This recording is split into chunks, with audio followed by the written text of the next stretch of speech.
शांतनु और गंगा स्वर्गीय प्रेम की अविस्मरणीय गाथा।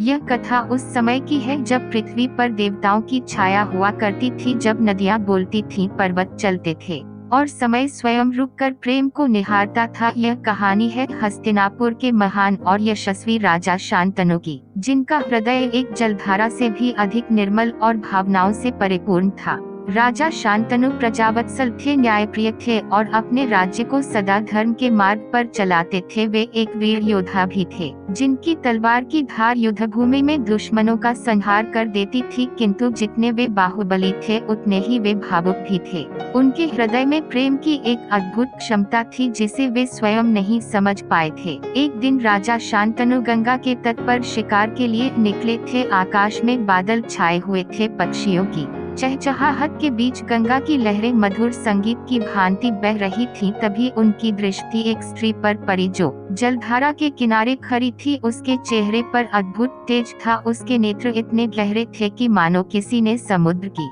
गहराइयों को आंखों में उतार दिया हो। उसके केश खुले हुए थे और उसकी मुस्कान में सृष्टि के सारे रहस्य समाये हुए प्रतीत हो रहे थे। शांतनु ने जब उस स्त्री को देखा तो समय वहीं थम गया। न हवा चली, न पानी बहा, न पक्षी बोले, केवल दो दृष्टियां आपस में टकराई और एक स्वर्गीय प्रेम अंकुरित हो उठा। वे स्त्री कोई साधारण नारी नहीं थी, वे स्वयं गंगा थी, स्वर्ग से उतरी हुई अप्सरा जिसने धरती पर अवतरण किया था। राजा शांतनु उस रूपसी के समीप गए और उन्हें प्रणाम किया। फिर उन्होंने अपनी भावनाएं प्रकट की। गंगा ने उन्हें देखा और मुस्कुराई, फिर बोली, राजन, यदि आप मुझसे विवाह करना चाहते हैं तो आपको एक वचन देना होगा। आप मुझसे कभी कोई प्रश्न नहीं पूछेंगे, न मेरे कार्यों में हस्तक्षेप करेंगे। यदि आप ऐसा करेंगे तो मैं आपको छोड़कर चली जाऊंगी। प्रेम में डूबे शांतनु ने बिना विचारे वचन दे दिया और गंगा उनकी पत्नी बनकर हस्तिनापुर आई। विवाह के पश्चात राजा शांतनु का जीवन पूर्ण हो गया था। उन्हें जो प्रेम मिला वह स्वर्गिक था। गंगा ने उन्हें सुख दिया, प्रेम दिया, साथ दिया और वे सब जो एक राजा और एक पुरुष अपने जीवन में चाहता है। परंतु कुछ समय पश्चात गंगा के कार्य अजीब होने लगे। उन्होंने जब पहला पुत्र जन्म लिया तो उसे गंगा में प्रवाहित कर दिया। शांतनु का हृदय चीत्कार उठा, लेकिन उन्होंने वचन का स्मरण किया और मौन रहे। यह क्रम चलता रहा। 7 बार गंगा ने पुत्रों को जन्म दिया और उन्हें नदी में समर्पित कर दिया। राजा शांतनु का हृदय जलता रहा, किंतु प्रेम और वचन की मर्यादा उन्हें रोकती रही। जब 8वें पुत्र का जन्म हुआ और गंगा उसे भी जल में प्रवाहित करने चली तो शांतनु से रहा न गया। उन्होंने गंगा का हाथ पकड़ लिया और पूछा, तुम यह क्या कर रही हो? क्यों इन मासूमों को जल में बहा रही हो? क्या तुम्हारे हृदय में ममता नहीं है?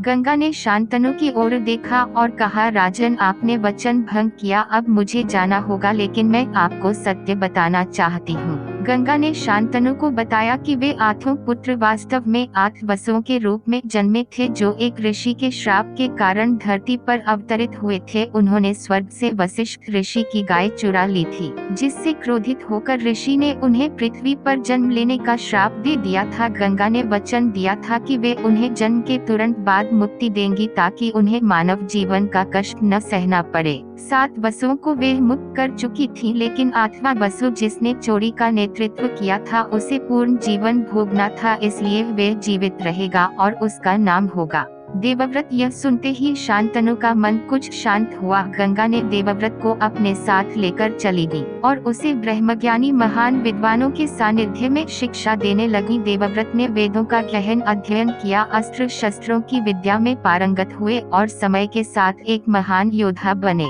कई वर्षों बाद गंगा देवव्रत को लेकर शांतनु के पास लौटी और उन्हें सौंप दिया। शांतनु अपने पुत्र को देखकर हर्षित हुए, उनके नेत्रों से अश्रुधारा बह निकली। वे पल अत्यंत भावुक था जब एक पिता वर्षों बाद अपने पुत्र को गले लगाता है और एक प्रेमी अपनी प्रिय को फिर से देखता है। किंतु गंगा शांतनु के साथ नहीं रुकी। उन्होंने केवल पुत्र को सौंपा और कहा, राजन, हमारा साथ यहीं समाप्त होता है। मैं अपने मार्ग पर लौट रही हूँ, क्योंकि यह प्रेम अब बंधन नहीं बन सकता। यह प्रेम था, स्वर्गिक था, मुक्त था और यही इसकी सबसे बड़ी सुंदरता थी। गंगा अंतर्ध्यान हो गई। शांतनु वहीं खड़े रहे। उनकी आंखों में अश्रु थे, लेकिन उस प्रेम की मिठास भी थी। जो उन्होंने गंगा के साथ जिया था, वे प्रेम जो शब्दों से परे था, वे प्रेम जो समय के बंधन से मुक्त था। देवव्रत बाद में भीष्म के नाम से विख्यात हुए, जिन्होंने अपने पिता के प्रेम के लिए आजीवन ब्रह्मचर्य व्रत लिया और हस्तिनापुर की रक्षा हेतु स्वयं को समर्पित कर दिया। शांतनु और गंगा की यह प्रेम कथा आज भी गंगा के जल के साथ बहती है। वे जल केवल प्यास नहीं बुझाता,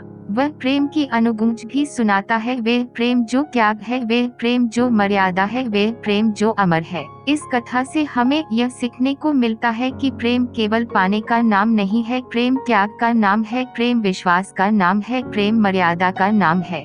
और सबसे बड़ी बात, प्रेम स्वार्थ नहीं देखता, वे केवल देना जानता है। राजा शांतनु और गंगा की यह स्वर्गीय गाथा आज भी इतिहास में सबसे पवित्र प्रेम कथाओं में गिनी जाती है।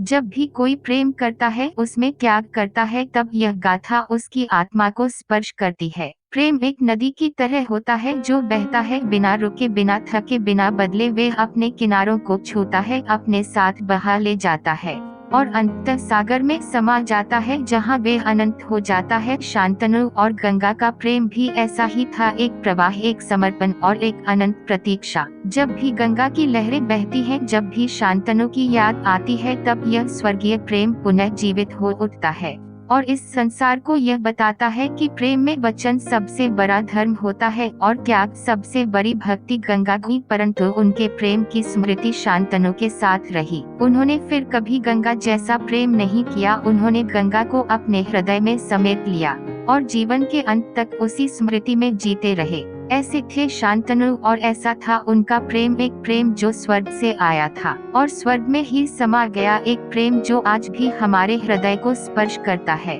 और कहता है कि प्रेम अमर है, प्रेम निष्कलंक है और प्रेम ही जीवन का सबसे पवित्र सत्य है।